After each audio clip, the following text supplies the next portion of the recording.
여러분 안녕하세요. 자, 지난 시간에 마지막에 배운 글자 한번 써보고 넘어가겠습니다.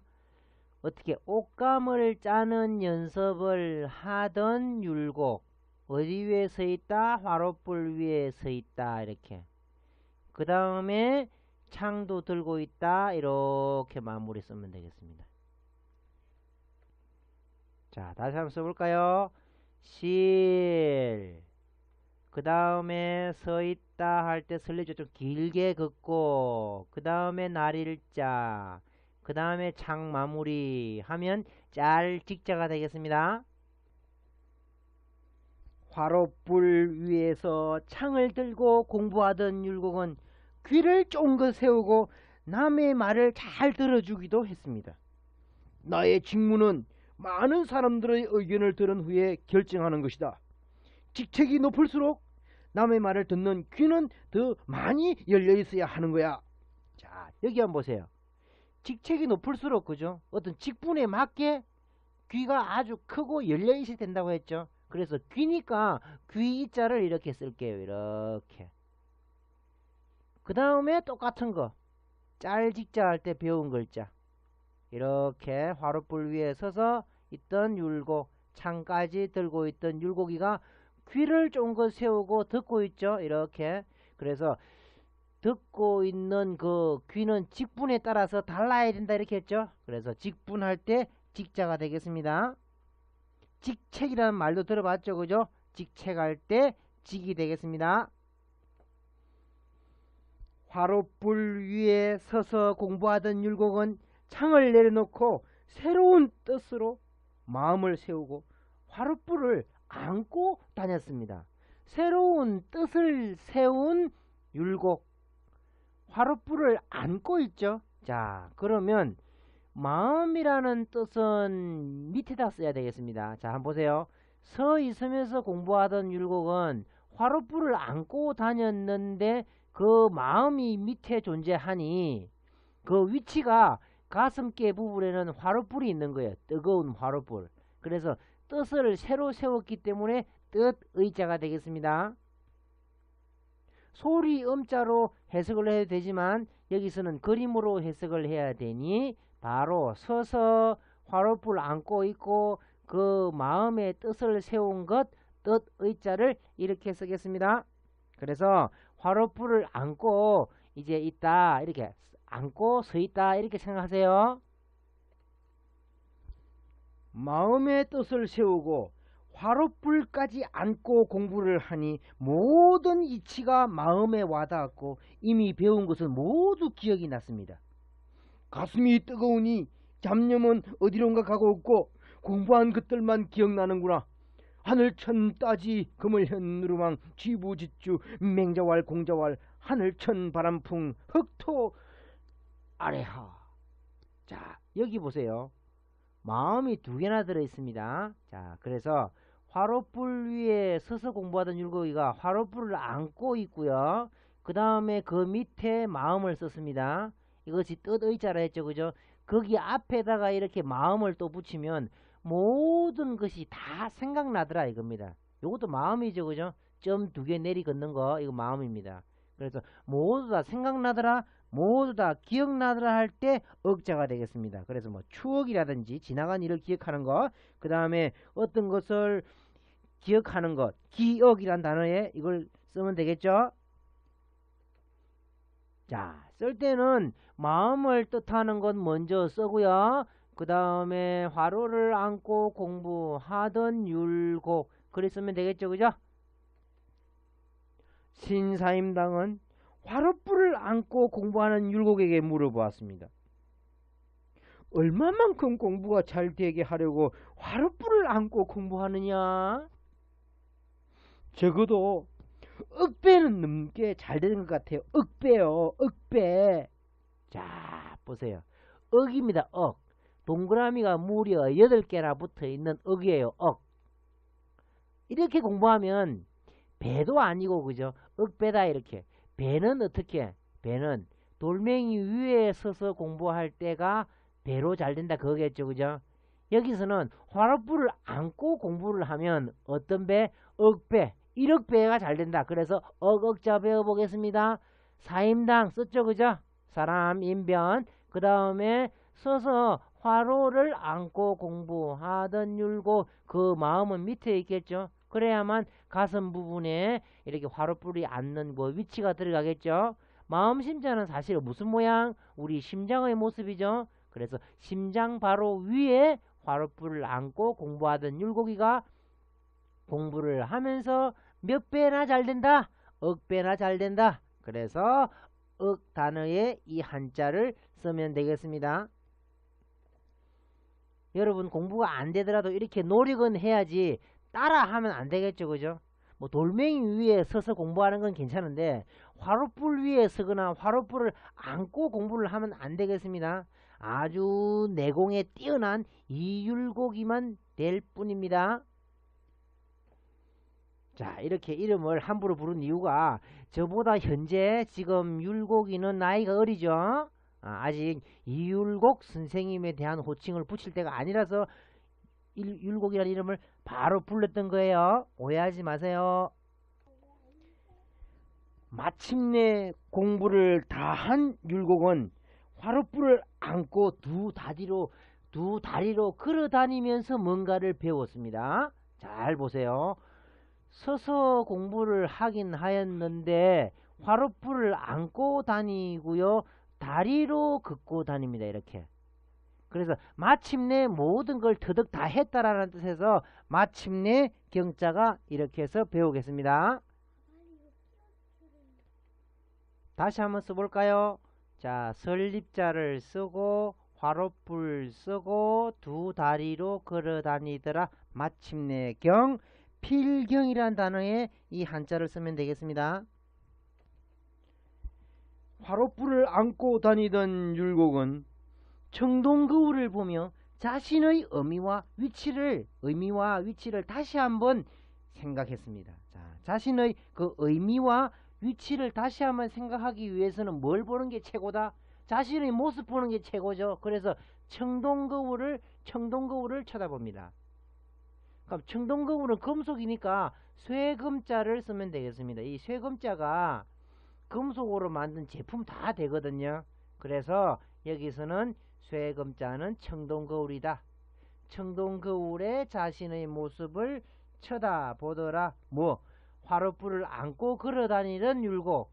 조금 전에 배운 글자를 쓰면 되겠습니다. 이렇게.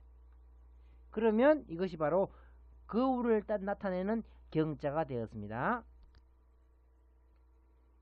그러면 파경이다 이렇게 하면 거울이 깨지는 거죠, 그죠? 깨어진 거울 이렇게 하면 부부 사이가 헤어진다 이런 뜻도 되겠습니다. 화롯불을 안고 다니던 율곡은 국경이 어떻게 그어져 있고 어떤 상황인지 알기 위해 나라와 나라 사이의 경계가 되는 그 땅까지 가보았습니다. 오, 여기가 국경이구나. 이 땅을 잘 지켜야지. 그런데 이 국경이 왜 이렇게 허술하게 생겼지? 내가 앞으로 훌륭한 학자가 되어서 꼭 이 나라를 지키리라. 자, 여기 한번 보세요. 화로를 안고 다니던 그 율곡이 어디까지 갔다? 땅까지. 어떤 땅까지?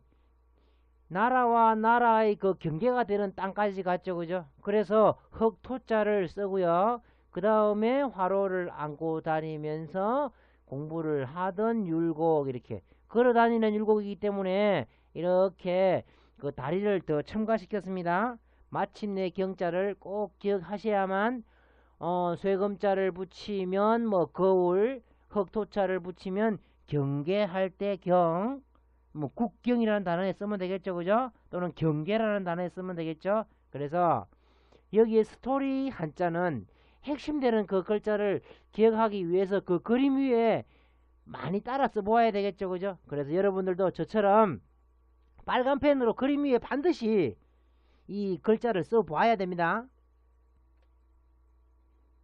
그러던 사이 집에서 비보가 날아왔습니다. 비보는 너무너무 안 좋고 슬픈 소식이 바로 비보입니다. 아버지가 돌아가셨다는 소식이었습니다. 율곡이 집에 도착했을 땐 이미 장례가 끝나고 무덤과 비스까지 세워진 뒤였습니다. 아버지의 임종을 지켜보지도 못한 율곡은 무덤 곁을 떠나지 않았고 비석 위에 화롯불을 올려놓고 회초리까지 그 위에 올려두었습니다. 아버님을 모시지 못한 무료자식, 이 회초리로 때려줘 주십시오. 잠시 후 어디선가 아버님의 목소리가 들려왔습니다. 아니다. 오직 나라를 생각하는 탁월한 너의 모습이 자랑스럽구나. 뜻을 높게 가지고 훌륭한 사람이 되어다오. 자, 여기 한번 보세요. 좀 설명이 길었죠, 그죠? 그래도 한자를 배우기 위해서는 어쩔 수 없겠죠. 자, 화롯불 또 나왔습니다. 화롯불 위에 회초리 올렸다. 회초리는 이렇게 사실은 더하기 모양도 회초리가 될 수 있고요. 또 이렇게 우리 한글의 아 모양 이것도 회초리가 될 수 있습니다. 회초리나 몽둥이 또 망치 이렇게 생각하세요. 자, 그래서 회초리를 올려 두었다. 어디에? 화롯불 위에. 그 다음에 비석은 열십자를 나타내었습니다. 이런 비석 있죠, 그죠? 자, 맨 처음 1권에 배웠던 거 열십자는, 그죠? 열십자는 해가 반짝반짝 빛나는 모습이라든지 또는 십자가 모습, 비석 모양 된다고 했습니다. 자, 그래서 비석 위에 올려진 그 화롯불 위에 올려진 회초리, 그렇게 생각하세요. 그래서 훌륭한 사람이 되어 달라고 했기 때문에 훌륭할 때 탁자가 되겠습니다. 또 책상이라는 뜻도 있습니다. 왜? 율곡이 그 비석을 책상 삼아서 그 위에 책을 놓고 또 공부를 하거든요. 그래서 책상의 뜻도 있습니다. 그래서 책상, 탁상 이렇게 하면 책상 위를 말하고요. 탁월 이렇게 하면 아주 훌륭하고 월등하게 뛰어나다라는 뜻이 되겠습니다. 자, 다시 한번 써볼게요. 회초리를 어디 위에? 화롯불 위에. 그 다음에 이것은 뭐다? 비석이구나. 이렇게 높을 탁, 훌륭할 탁, 책상, 탁자입니다. 비석 위에 화롯불과 회초리를 놓은 율곡의 마음은 너무나 슬펐습니다. 아버님 뵙고 싶사옵니다. 한 번만, 딱 한 번만이라도 모습을 보여주시옵소서. 아버님 슬프옵니다. 자, 여기서 율곡의 그 마음이, 그죠? 그래서 점 2개 찍고 마음을 썼고요. 그 다음에 회초리, 그 다음에 화롯불, 그 다음에 비석 이렇게 쓰면 슬퍼할 도자가 되겠습니다. 애도라는 단어에 이 한자를 쓰면 되겠죠, 그죠? 자, 다시 한번 써볼까요? 마음을 쓰고 회초리 쓰고 화롯불 쓰고 십자가 모습, 비석 모습을 쓰면 되겠습니다. 율곡은 아침 일찍 일어나 화롯불이 올려져 있는 아버지의 비석을 찾아갔습니다. 자, 한번 보세요. 여기 회초리가 타고 없어져 버렸네요. 태양까지 떠 있습니다. 자, 2가지로 해석해 볼게요. 어떤 그 비석 위에 해가 떴죠, 그죠? 이런 모양은 아주 아침 일찍 모습을 볼 수 있죠. 그래서 일찍 조자입니다, 이게. 그 다음에 아침 일찍 이렇게 가보니, 그죠? 비석 위에 올려진 그 회초리는 타버리고 화롯불만 있죠. 그래서 일찍 갔다, 일찍 조자가 되겠습니다. 이걸 해라 생각해도 좋고요. 그 다음에 더하기 2개는 사실은 뭐였습니까? 풀이었죠, 그죠? 그러면 이걸 풀로 해석해야 되겠습니다. 풀 위에 떠오르는 그 해 모양은, 그죠? 언덕 바로 위에 떠오르는 모양이니까 아침 일찍 이런 모습을 볼 수 있겠죠. 왜? 수평선이나 지평선 위로 떠오르는 해 모양 같으니까. 그래서 일찍 조자도 또 만들어집니다. 그러면 또 이렇게 또 해가 반짝반짝 빛나는구나. 그때가 아침 일찍이겠죠. 그래서 일찍 조자. 이렇게 다양하게 해석을 해야만 여러분들 머리도 좋아지고 또 기억력이 좋아지고 기억에 오래 간다는 거 잊지 마세요.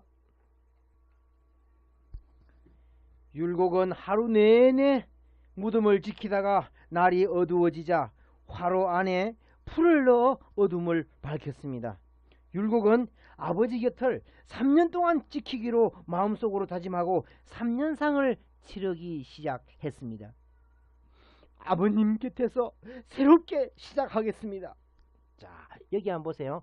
물론 풀을 강조했습니다. 화롯불에 풀을 넣어서 태우더라. 풀을 강조했습니다. 더하기 2개를 쓰면 되겠습니다. 그 다음에 화로를 쓰면 되겠고 그 밑에 비석을 쓰면 되겠습니다. 그 다음에 사실 이 풀 모양은 그죠? 여기에도 풀이 많겠죠? 그 다음에 해가 그 사이로 떠오르죠, 그죠? 그 위에도 풀 이렇게. 그래서 풀조자 모양이 되었다는 것도 있고요. 이렇게 화로불 위에 풀을 놓았다. 그렇게 해도 풀조자 되겠죠? 율곡은 비석 위에 올려놓은 화롯불 위에 서서 다시 글을 읽기 시작했습니다. 문장은 계속 읽어야 잊혀지지 않으니 여기서도 공부를 계속해야 해. 글을 읽으리라, 문장을 읽으리라. 하늘 전 따지 금을 현 누르왕 지부집주. 자, 보세요. 처음에는 그죠? 율곡이가 돌멩이 위에 섰죠. 그 다음에 화롯불 위에 섰죠, 그죠?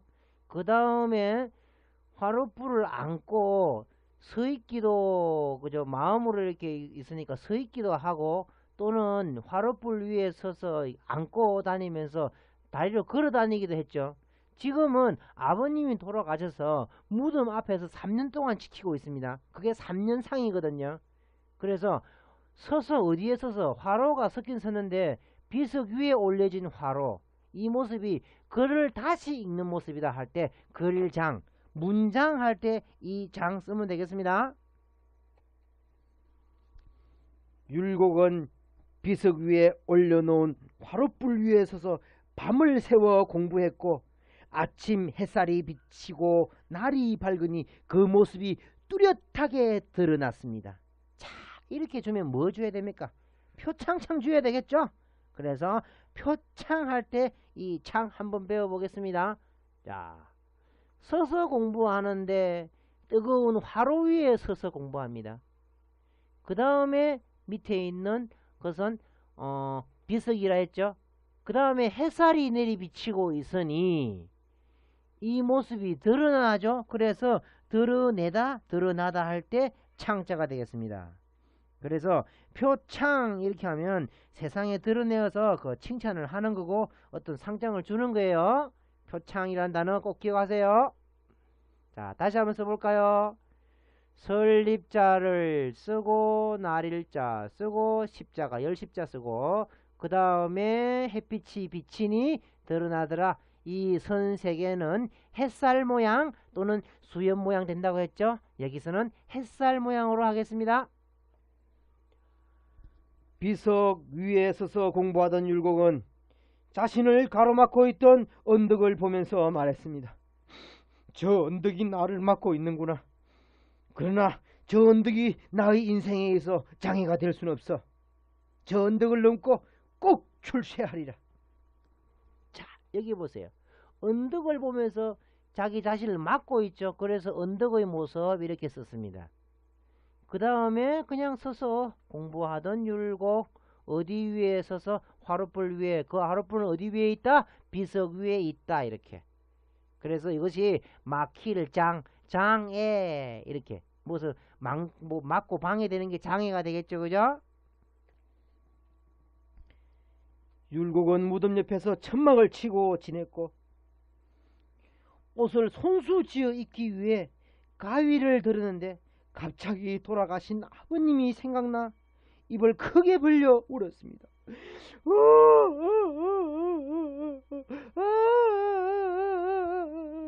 오호 통제, 오호 통제. 오호 통제는 슬프도다, 아 슬프도다 하는 그런 한자어가 되겠습니다. 자, 여기서 새로 나온 거 가위를 배워야 되겠습니다. 입은 아니까. 자, 그래서 창과자에, 그죠? 창과자에 창은 날카롭게 되어 있는 그런 이 삼지창 있죠, 그죠? 이렇게 생긴 그 삼지창 아시죠? 거기에다가 열십자를 붙여버리면 어떤 모양이 되느냐 하면 여기에다가 열십자를 붙이면 이런 모양이 됩니다. 이게 창처럼 날카로운데 자를 수 있는 것, 그렇게 하여 가위라는 게 됩니다. 가위. 자, 한번 보세요. 열 십자를 쓰고 이렇게 쓰면 이게 뭐다? 가위가 된다는 거 잊지 마세요. 그래서 가위를 이렇게 가위를 옆에서 들고 있으면서 입으로 크게 우는 장면입니다. 그래서 이것이 울다, 어조사라는 건 어떤 단어에만 들어가는 그 첨가용 단어지만 이것이 뭐 슬프다라는 그런 뜻도 되겠습니다. 그래서 이 단어는 많이 사용하지 않지만 어떤 다른 글자에 사용하니까 꼭 알아둬야 되겠습니다. 자, 다시 한번 더. 더하기 모양 마무리 좀 해놓고 흑토점을 쓰면 되겠죠, 그죠? 그 다음에 입구자, 입을 벌려서 우는, 통곡하는 율곡, 그 다음에 창 마무리하면 요것이 뭐다? 가위다. 가위를 들고 입을 벌려서 슬피 우는 율곡. 그래서 오호 통제하면 아 슬프도다라는 그 제자가 바로 이 한자를 쓰면 되겠습니다. 율곡은 옷을 가위로 잘라 재단하여 직접 옷을 만들어 입었습니다. 자, 가위 조금 전에 배운 거 있죠? 그 다음에 옷을 잘라서 새롭게 자기가 자족하면서 지내는 모습입니다. 그래서 가위를 들고 옷을 자르는 모습, 옷감을 자르는 모습 배워보겠습니다. 자, 가위를 조금만 쓰고 났어요. 그죠? 오드이자를 안에 넣으면 되겠습니다. 오드이자, 오드이자. 옷을 자르니까 그 다음에 가위 마무리하면 되겠습니다. 그래서 가위로 옷을 자르다 할 때 자를 제자. 재단하다 이런 거 들어보셨죠? 그죠? 옷감을 그 본을 맞추어서 그 자르는 게 재단입니다. 자, 다시 한번 써볼까요? 열 십자 쓰고 그 다음에 흑토자 좀 쓰고 흑토자 흑 뜻은 아닙니다. 그 다음에 오드이자 쓰고 그 다음에 가위 마무리 이렇게. 그래서 어떤 한자를 잘 쓰고 싶으시면 기본적인 단어를 많이 연습하세요. 이 오드이자라든지 조금 전에 새로 배운 가위 모습이다 이런 것을 자꾸 연습해야만 새로운 단어를 쓸 때 바로바로 쓸 수 있겠죠. 그죠? 신사임당은 율곡을 보기 위해 무덤으로 갔습니다. 신사임당은 옷 한 벌만 의지한 채 아버님 무덤을 떠나지 못하는 율곡을 보고 마음이 너무 아팠습니다. 옷 한 벌에만 의지하여 생활하다니 마음이 너무 아프구나. 자, 여기 한번 보세요. 옷 한 벌에 의지해서 사는구나 이렇게. 그러니까 그렇게 말하는 누구? 신사임당. 율곡의 어머니 되시죠? 그 다음에 옷을 한 벌만 입고 그것으로 버티는 율곡. 옷 한 벌에 의지한다고 말을 하는 신사임당. 그래서 의지할 의자가 되겠습니다. 지금 현대식으로 의지하면 모든 여자들은 사람은 그죠? 그 옷에 의지하는 경향이 많죠. 그래서 좋은 옷만 보면 사려고 하겠죠. 상복을 입은 율곡은 어머니를 보자 입을 크게 벌려 울었습니다. 너무나 애석하옵니다. 저희 불효로 아버님이 편히 눈을 감지 못해사옵니다. 어머니 슬프옵니다. 슬픈 마음이야 오죽하겠느냐. 그래도 견뎌내야지. 차, 슬플 애자. 옷 사이로 그죠? 옷 사이로 입을 크게 벌렸죠. 그 다음에 옷 마무리하면 옷 사이로 입을 크게 벌린 모습, 이것이 바로 슬플 애자가 되겠습니다. 그래서 조금 전에 배운 그죠? 애도 슬플 도자 어디에서 화롯불 위에 그 위에 다시 십자가 이렇게 비석 위에 화롯불 위에 섰다. 마음이 너무 슬프도다 할 때 슬플 도자 해서 슬플 애 해서 애도라는 단어 다 쓰면 되겠죠. 그죠? 상복을 입은 율곡은 짚고 있던 지팡이를 얼굴 앞 가까이에 들고 어머니께 큰절을 올렸습니다. 그땐 이미 2년이 넘었을 때인지라 몸이 많이 쇠퇴해져 있었습니다. 자, 여기서 한번 보세요. 어머니 절 받으시옵소서 하고 이렇게 입을 벌려서 말을 하고 있죠. 자, 슬플 애자에 첨가되는 거 막대기 하나만 첨가시키면 되겠습니다. 옷을 뜻하고요, 입을 뜻하고요, 그 중간에 막대기 하나 썼습니다. 그 다음에 오드자 마무리 이렇게 하면 많이 쇠퇴해져 있습니다. 그래서 쇠퇴할 쇠 되겠습니다. 그 다음에 잘 쓰진 않지만 상복이라는 뜻의 최자도 되겠습니다. 그래서 최복 이렇게 하면 부모님 또는 조부상 당했을 때 입는 상복을 최복이라고 하고요. 그 다음에 쇠퇴 이런 말은 잘 쓰죠. 그래서 쇠퇴할 쇠자는 많이 쓰는 단어니까 꼭 기억하세요. 쇠퇴. 퇴자는 그 멧돼지가 빈 그릇을 안고 물러나는 모습입니다. 술에 싣고. 그래서 이야기를 기억하면 이런 단어를 잘 쓸 수 있으니까 그림을 꼭 기억하시기 바랍니다. 자, 다시 한번 써볼까요? 오드자 쓰려고 하다가 입구자 쓰고 막대기 들고 있던 막대기 쓰고 오드자 마무리하면 쇠퇴할 쇠자가 되겠습니다. 2년 정도가 되었기 때문에 몸이 많이 쇠퇴해졌다. 그렇게 기억하세요. 상복을 입은 율곡은 아버지를 잃은 슬픔으로 매일매일 눈물을 흘리다 보니 눈이 어떻게 엄청나게 커져버렸겠죠. 그죠? 퉁퉁 부어 있었겠죠. 그래서 입을 뜻하는 게 아니라 퉁퉁 부은 눈을 한번 써보겠습니다. 그래서 눈을 어떻게, 눈 이렇게 두 개, 입구자 두 개를 처리해 버렸습니다. 자, 한번 써볼까요? 그 다음에 오드이자 쓰듯이 이렇게 쓰면 되겠고요. 그 다음에 또 오드이자 이렇게 쓰면 되겠습니다. 오드이자에서 다 떨어져 버렸으니까 오드이자가 그죠? 요렇게 쓰는데 이 부분이 다 떨어져 버렸습니다. 세월이 지나가지고요. 그래서 이 부분만 남아 있습니다. 자, 마무리 하겠습니다. 오드이자에다가 퉁퉁 부은 눈 처리합니다. 자, 이렇게 쓸 때는 날일자 쓰고 네모 쓰고 그 다음에 내려 긋고 그 다음에 다 떨어진 옷 이렇게 하면 매일매일 슬퍼서 눈이 퉁퉁 부어 있더라 해서 이를 상자. 자, 아버지를 잃어버렸기 때문에 이렇게 매일 울고 있죠. 그래서 아버지를 잃어버린 슬픔에 울더라. 이를 상자 배웠습니다. 그래서 상가 이렇게 하면 상을 입은 집을 뜻하고요. 이 상자만 들어가면 누군가가 돌아가셨구나 그렇게 생각해야 되겠습니다. 자, 그래 지금부터는 한자 모양이 그죠? 주인공의 그 이야기에 따라 조금 변하니까 그 그림을 변하는 그 그림 글자를 정확하게 기억을 하면서 반복해서 배워야 되겠고 그 다음에 나왔던 그 단어들을 기억하면서 이야기를 되새겨야만 한자라는 게 머릿속에 들어갑니다. 자, 다음 시간에 또 계속 하겠습니다.